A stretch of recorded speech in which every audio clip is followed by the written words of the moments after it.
ধর্মীয় উগ্রবাদ মাথাচাড়া দিলে গণতন্ত্রের কবর রচনা হবে বললেন তারেক রহমান। নিউ ইয়র্কে গোলাপের 9 বাড়ির সন্ধান পেয়েছে দুদক, ব্যাংকে 97 কোটি টাকা। মাছ ব্যবসায়ী পরিচয়ে বাসা ভাড়া নেন আরসা প্রধান, প্রতিবেশীরা হতবাক।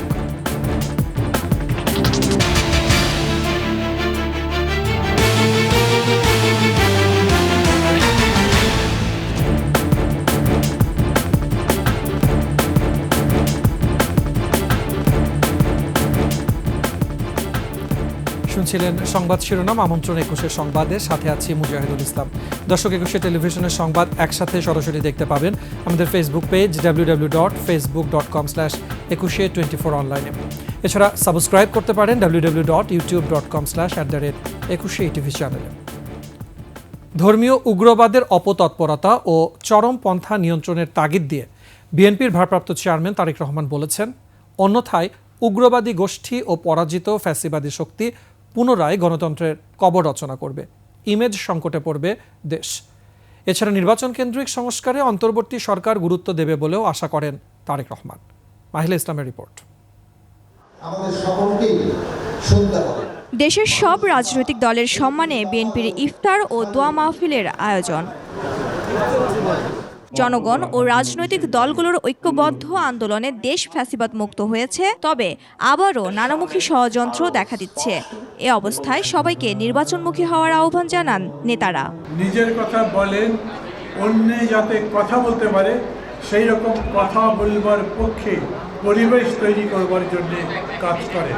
একটি সুন্দর সমৃদ্ধ বাংলাদেশ গড়ার জন্য এখনো জাতীয় ঐক্যই হবে সবচেয়ে শক্তিশালী হাতিয়ার। ছাত্র আন্দোলনকে কেন্দ্র হলেও এর প্রেক্ষাপটটা গত 16 বছর ধরেই গণতান্ত্রিক লড়াইয়ের মধ্য দিয়ে তৈরি হয়েছে। এ সময় নতুন দল এনসিপির আহ্বায়ক নাহিদ ইসলাম বলেন, মুজিববাদের রাজনীতি জনগণ আর দেখতে চায় না। বাংলাদেশের জনগণ আসলে বিদায় করেছে, ফলে বাংলাদেশের যে সামনের ভবিষ্যৎ রাজনীতি নির্বাচন, সেখানে আসলে সেই মুজিববাদী রাজনীতির কোনো স্থান আসলে হবে না। অনুষ্ঠানে বিএনপির মহাসচিব মির্জা ফখরুল ইসলাম আলমগীর বলেন, কঠিন সময় অতিক্রম করছে দেশ। আজকে বিভিন্ন রকম কথাবার্তা বিভিন্ন মিডিয়ায় বিভিন্নভাবে চলে আসছে, সোশ্যাল মিডিয়াতে বিভিন্নভাবে কথা হচ্ছে, যেগুলো আমাদের মধ্যে বিভিন্ন রকম বিভ্রান্তি ছড়ানো শুরু হয়েছে। গণতন্ত্রের পথে যাওয়া ছাড়া আমাদের কোনো বিকল্প নেই। ভার্চুয়ালি যুক্ত হয়ে বিএনপির ভারপ্রাপ্ত চেয়ারম্যান তারেক রহমান বলেন, দেশের অসাম্প্রদায়িক গণতান্ত্রিক চরিত্র অক্ষুণ্ণ রাখতে চরমপন্থা ও ধর্মীয় উগ্রবাদী শক্তিকে প্রতিহত করতে হবে। অন্তর্বর্তীকালীন সরকারের দৃষ্টি আকর্ষণ করে বলতে চাই, ধর্মীয় উগ্রবাদীদের অপতৎপরতা এবং চরমপন্থা নিয়ন্ত্রণে ব্যর্থতার পরিচয় দিলে উগ্রবাদী জনগোষ্ঠী এবং পরাজিত ফ্যাসিবাদী অপশক্তি দেশে পুনরায় গণতন্ত্রের কবর রচনা করবে। নির্বাচনের মধ্য দিয়েই জনপ্রতিনিধিত্বশীল সংসদ ও সরকার গঠনের সুযোগ তৈরি হয় বলেও এ সময় মন্তব্য করেন তারেক রহমান। 1.5 দশক মাফিয়া শাসন শোষণে বিপর্যস্ত বাংলাদেশ মেরামতের জন্য 7 মাস হয়তো খুব বেশি সময় নয়, তবে আগামী দিনগুলোতে অন্তর্বর্তীকালীন সরকারের কার্যক্রম কিংবা কর্মপরিকল্পনার রূপরেখা জনগণের সামনে আরও স্পষ্ট এবং সুনির্দিষ্ট হলে জনমনে থাকা সকল সন্দেহ সংশয়ের অবসান ঘটত। বর্তমান পরিস্থিতিতে সব রাজনৈতিক দলের ঐক্যবদ্ধ থাকার তাগিদও উঠে আসে এই আয়োজন থেকে। মাহিলা ইসলাম, 21 টেলিভিশন, ঢাকা। অবশেষে দুদকের জালে লুটেরা দখলবাজ আব্দুস সোবহান গোলাপ। যুক্তরাষ্ট্রের কুইন্সে ক্ষমতাচ্যুত শেখ হাসিনার এই বিশেষ সহকারীর 9 ফ্ল্যাট ও বাড়ির সন্ধান পেয়েছে দুদক। দুপুরে দুদক মহাপরিচালক আক্তার হোসেন এসব তথ্য নিশ্চিত করেন। এছাড়া 68 কোটি টাকার অবৈধ সম্পদ ও 97 কোটি টাকা আত্মসাতের দায়ে গোলাপের বিরুদ্ধে মামলাও করেছে দুদক। সুমাইয়া খানের রিপোর্ট। দখল দুর্নীতির মাধ্যমে সম্পদ অর্জন করাই ছিল ক্ষমতাচ্যুত প্রধানমন্ত্রী শেখ হাসিনার বিশেষ সহকারী ও মাদারীপুর 3 আসনের সাবেক সংসদ সদস্য আব্দুস সোবহান গোলাপের নেশা। নিজে দুর্নীতিতে ডুবেছিলেন, অবৈধভাবে সম্পদ দখলের অন্যের হয়েও পালন করেছেন লাঠিয়ালের ভূমিকা। কুখ্যাত ব্যাংক মাফিয়া এস আলমের পক্ষে 21 টেলিভিশনও প্রায় 10 বছর দখল করে লুটপাট করেছেন আব্দুস সোবহান গোলাপ। এবার সেই গোলাপের বিরুদ্ধে মামলা করেছে দুর্নীতি দমন কমিশন। যুক্তরাষ্ট্রের কুইন্সে 9টি ফ্ল্যাট ও বাড়ি, যার বাংলাদেশি মূল্য 32 কোটি টাকা। এছাড়াও মোট 68 কোটি 75 লাখ টাকার অবৈধ সম্পদের প্রমাণ পেয়েছে দুদক। 51টি ব্যাংক হিসেবে মোট 97 কোটি 63 লাখ টাকার মানি লন্ডারিংয়ের মামলা করেছে দুদক। মোহাম্মদ আব্দুস সোবহান মিয়া ওরফে গোলাপ ক্ষমতার অপব্যবহার, বিভিন্ন অনিয়ম ও দুর্নীতির মাধ্যমে যুক্তরাষ্ট্রের নিউ ইয়র্কের কুইন্সে 9টি ফ্ল্যাট ও বাড়ি সহ অস্বাভাবিক এবং সন্দেহজনক লেনদেন করার অপরাধ অনুসন্ধানকালে প্রমাণিত হয়েছে। এর আগে 2016 সালে আব্দুস সোবহান আওয়ামী লীগের দপ্তর সম্পাদকের দায়িত্বে ছিলেন। সুমাইয়া খান, একুশে টেলিভিশন, ঢাকা। বাসা থেকে অস্ত্র উদ্ধারের মামলায় খালাস পেলেন সাবেক স্বরাষ্ট্র প্রতিমন্ত্রী লুৎফুজ্জামান বাবর। বিচারপতি মোস্তফা জামান ইসলাম ও বিচারপতি নাসরিনের বেঞ্চ এই আদেশ দেন। এদিকে 21 আগস্ট গ্রেনেড হামলা মামলায় তারেক রহমান সহ সব আসামির খালাসের বিরুদ্ধে আপিল করেছে রাষ্ট্রপক্ষ। ঈদের ছুটির পর হবে শুনানি। বিস্তারিত শাকের আরজু রিপোর্টে। গত বছর 21 আগস্ট গ্রেনেড হামলা মামলা থেকে তারেক রহমান সহ সব আসামিদের মুক্ত করে দেন হাইকোর্ট। 2018 সালে 10 অক্টোবর ওই মামলায় সাবেক স্বরাষ্ট্র প্রতিমন্ত্রী লুৎফুজ্জামান বাবর সহ 19 জনের মৃত্যুদণ্ড ও বিএনপির ভারপ্রাপ্ত চেয়ারম্যান তারেক রহমান সহ 19 জনের ডেথ রেফারেন্স ও আপিলের শুনানি গ্রহণ করে সবাইকে খালাস করে দেয়া হয়। বুধবার এই মামলার তারেক রহমানের খালাস সহ সব আসামির সাজার বিরুদ্ধে আপিল করেছে রাষ্ট্রপক্ষ। তবে শুনানি হবে আগামী 20 এপ্রিলের পর। পূর্ণাঙ্গ রায় বের হওয়ার পরে রাষ্ট্রপক্ষ থেকে একটি লিভ টু আপিল দায়ের করা হয়েছে। এটি আজকে সুপ্রিম কোর্টের ফুল বেঞ্চে 24 নম্বর আইটেম আকারে শুনানির জন্য কার্যতালিকায় আছে। আমরা আশা করি হাইকোর্ট বিভাগ যে রায় দিয়েছে 21 আগস্টের মামলায়, সুপ্রিম কোর্টও সেই রায়কে যথাযথভাবে আপহেল করবেন এবং বহাল রাখবেন। এদিকে 1/11 সময় সাবেক স্বরাষ্ট্র প্রতিমন্ত্রী লুৎফুজ্জামান বাবরের বাসা থেকে অস্ত্র উদ্ধার হওয়ায় যে 17 বছরের সাজা হয়েছিল তার, সেই মামলা থেকে তাকে খালাস দিয়েছেন হাইকোর্ট। এটি একটি অবৈধ প্রক্রিয়ায় মামলা দায়ের করা হয়েছে, এই জন্য এই মামলার প্রক্রিয়াটাই অবৈধ ঘোষণা করেছেন। একই সাথে যাদেরকে সাক্ষী রাখা হয়েছে, যাদের সাক্ষ্য প্রমাণের ভিত্তিতে সাজা দেওয়া হয়েছে, তিনি তা অ্যানালাইসিস করে বলেছেন যে এগুলো একটার সঙ্গে আরেকটার কোনো মিল নাই। এই মামলার মধ্য দিয়ে সব মামলা থেকে মুক্ত হলেন লুৎফুজ্জামান বাবর। শাকের আরজু, একুশে টেলিভিশন, ঢাকা। ময়মনসিংহ নারায়ণগঞ্জ থেকে গ্রেফতার হয়েছে মিয়ানমারের সশস্ত্র সংগঠন Arakan Rohingya salvation army Archer প্রধান সহ 10 জন। এরপর থেকেই প্রশ্ন উঠেছে, কিভাবে তারা আশ্রয় নিলেন, কেমন ছিল তাদের চলাফেরা।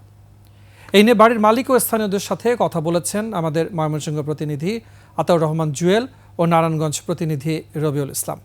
বিস্তারিত ডেস্ক রিপোর্টে।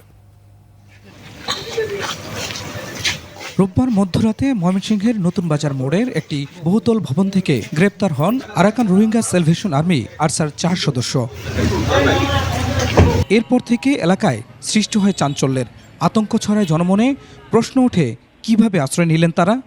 তারা অবশ্যই অপরাধী না হলে তো কাউকে ধরে নিয়ে যাবে না। এটা তো অবশ্যই রিস্কি ব্যাপার ছিল। অস্থিতিশীল পরিস্থিতি সৃষ্টি করার লক্ষ্যেই এই ধরনের নিষিদ্ধ সংগঠনগুলো এখন সোচ্চার হচ্ছে। ভবনটির কেয়ারটেকার জানান, 4 মাস আগে ভুয়া পরিচয়পত্র দেখিয়ে মাসে 20,000 টাকায় ভাড়া নেন। বেসেলা দিবন বলে, ঠিক আছে, আমার আব্বা আম্মা থাকবো, আমরা মাদ্রাসা পড়াই টঙ্গী, আমার ছোট ভাই থাকবো, আর বড় যে হুজুর সে বললো আমি মাঝে মাঝে আসা দেখবো। যে আইডি কার্ড দিছে আমাদেরকে, সে রয়েছে কোথাও 2-4 দিন গেছে, আবার রয়েছে এরকম। এদিকে নারায়ণগঞ্জের সিদ্ধিরগঞ্জ এলাকায় চট্টগ্রামের মাছ ব্যবসায়ী পরিচয়ে ভূমিপল্লী টাওয়ারে বাসা ভাড়া নেন আরসার প্রধান আতাউল্লাহ আবু আম্মার জুনুনি সহ 6 জন। বাড়ির মালিক জানান, গত বছরের নভেম্বরে অসুস্থতা এবং ঢাকায় ডাক্তার দেখানোর কথা বলে ভাড়া নেন আতাউল্লাহ। এরা সবাই মিলে হইল মাছ ব্যবসায়ী। ওই যে আমার বললো এমরান নামে একটা আছে হুজুরেরা, ভাড়া দিত। প্রতিবেশীরা জানান, নামাজ পড়া, নিত্যপণ্য ক্রয় সহ প্রয়োজনীয় কাজ ছাড়া তারা বাসা থেকে বের হতেন না, বেশি কথাও বলতেন না কারোর সাথে। এখানে কখনো ঘোরাঘুরি বা এখানে একটু 5 মিনিট দাঁড়ানো বা করা কখনোই এটা হয় নাই।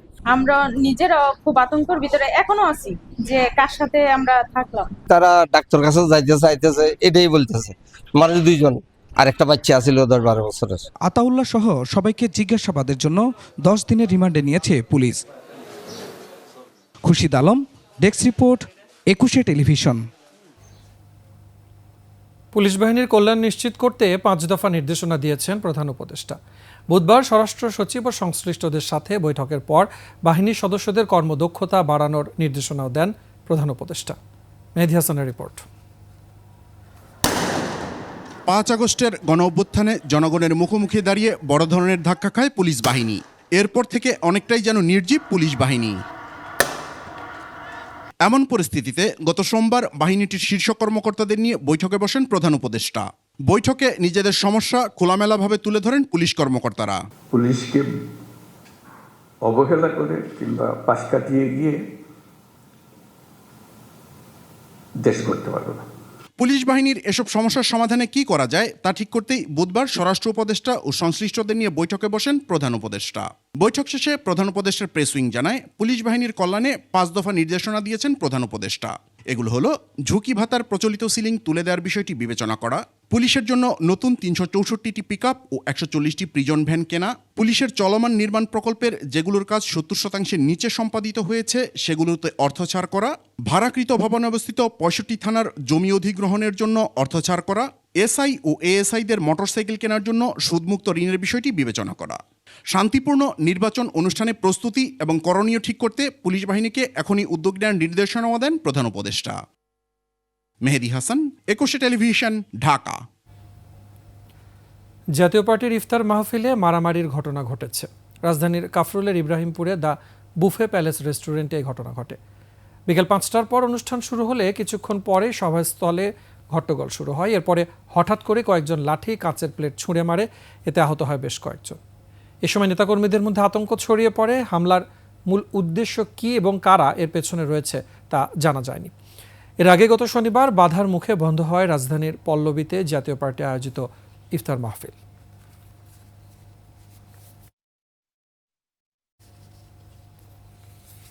সংখ্যালঘু নির্যাতনের নামে মিথ্যা অপপ্রচার বন্ধের আহ্বান জানিয়েছে বাংলাদেশ খ্রিস্টান অ্যাসোসিয়েশন। বুধবার সংগঠনটির যুগ্ম মহাসচিব জুয়েল আন্তনি চৌধুরী স্বাক্ষরিত প্রেস বিজ্ঞপ্তির মাধ্যমে এ আহ্বান জানানো হয়। এতে বাংলাদেশ খ্রিস্টান অ্যাসোসিয়েশনের সভাপতি অ্যালবার্ট পি কস্টার বরাতে বলা হয়, এখন বাংলাদেশের সংখ্যালঘুরা শান্তিপূর্ণভাবে বসবাস করছেন। পতিত সরকারের আমলে সংখ্যালঘুদের উপর যে নির্যাতন আর অন্যায় অত্যাচার হয়েছে তা অবর্ণনীয়। একটি চক্র এখন অপপ্রচারের মধ্য দিয়ে অন্তর্বর্তী সরকার এবং বিভিন্ন রাজনৈতিক দলকে প্রশ্নবিদ্ধ করার অপচেষ্টা করছে। বৈষম্য বিরোধী ছাত্র আন্দোলনে পুলিশের গুলিতে নিহত পটুয়াখালীর দুমকি উপজেলার শহীদ জসিমউদ্দিন হাওলাদারের মেয়েকে ধর্ষণের অভিযোগ পাওয়া গেছে। অভিযুক্ত একজনকে আটক করেছে পুলিশ ও স্বজনরা জানান, মঙ্গলবার সন্ধ্যার পর শহীদ জসিমউদ্দিনের মেয়ে বাবার কবর জিয়ারত শেষে এক ইউনিয়নের 1 নম্বর ওয়ার্ডে নানার বাড়ির দিকে যাচ্ছিল। এ সময় অভিযুক্ত সাকিব মুন্সি এবং সিফাত মুন্সি তার পিছু নেয়। পরে রাস্তায় হঠাৎ মুখ চেপে ধরে তাকে পার্শ্ববর্তী জলিল মুন্সির বাগানে নিয়ে যায় এবং সেখানে তাকে সংঘবদ্ধভাবে ধর্ষণ করে। এ সময় ধর্ষকরা তার নগ্ন ছবি তুলে সামাজিক মাধ্যমে ছড়িয়ে দেওয়ার হুমকি দেয়। এই ঘটনায় আজ ভুক্তভোগী নিজে দুমকি থানায় অভিযোগ করেন। পরে ডাক্তারি পরীক্ষার জন্য তাকে পটুয়াখালী সরকারি মেডিকেল কলেজ হাসপাতালের ওয়ান স্টপ ক্রাইসিস সেন্টারে পাঠায় পুলিশ। এই ঘটনায় দুমকি থানায় মামলা প্রক্রিয়াধীন রয়েছে। এরই মধ্যে আটকও করা হয়েছে অভিযুক্ত একজনকে। যশোরে 4 বছরের শিশুকে ধর্ষণ চেষ্টার অভিযোগে এক কিশোরকে আটক করেছে পুলিশ জানায়, শহরের সার্কিট হাউসের পিছনে একটি বাড়িতে 4 বছরের এক শিশুকে ধর্ষণ চেষ্টার অভিযোগে মামলা করেন তার বাবা। পরে আটক করা হয় অভিযুক্ত কিশোরকে। এদিকে থানায় অভিযুক্ত কিশোরের পক্ষের লোক সন্দেহে এক যুবকের ওপরে হামলা করে ক্ষুব্ধ শিক্ষার্থীরা। এ সময় বিশৃঙ্খলা নিয়ন্ত্রণ করতে গেলে এক পুলিশ সদস্যের ওপরে হামলা করে তারা। এছাড়া অভিযুক্ত কিশোরকেও পুলিশ হেফাজতে থাকা অবস্থায় মারধর করে ওই শিক্ষার্থীরা। দিয়ে ওই ছেলেটার প্যান খোলা, আমার মেয়েরও প্যান খোলা আর পা বেঁধেছে, মেয়ে চিল্লি করতেছে। তাই আমি ওরা ওইখান থেকে নিয়ে থাবিসোবার মারার সময় ও দৌড় মারে চলে গেছে। ওইখানে প্রতিবাদ করতে গেলে আমাদেরকে বাড়িওয়ালার আশেপাশের মানুষ এবং যে ছেলে এই চেষ্টাটা করছে সেই ছেলের বাপ আমাদেরকে টাবর দেয়। শেষ করছি 21 সংবাদ। যাবার আগে সংবাদ শিরোনামগুলো জানাবো আরো একবার। ধর্মীয় উগ্রবাদ মাথা চাড়া দিলে গণতন্ত্রের কবর রচনা হবে বললেন তারেক রহমান। নিউ ইয়র্কে গোলাপের 9 বাড়ির সন্ধান পেয়েছে দুদক, ব্যাংকে 97 কোটি টাকা। মাছ ব্যবসায়ী পরিচয়ে বাসা ভাড়া নেন আরসা প্রধান, প্রতিবেশীরা হতবাক।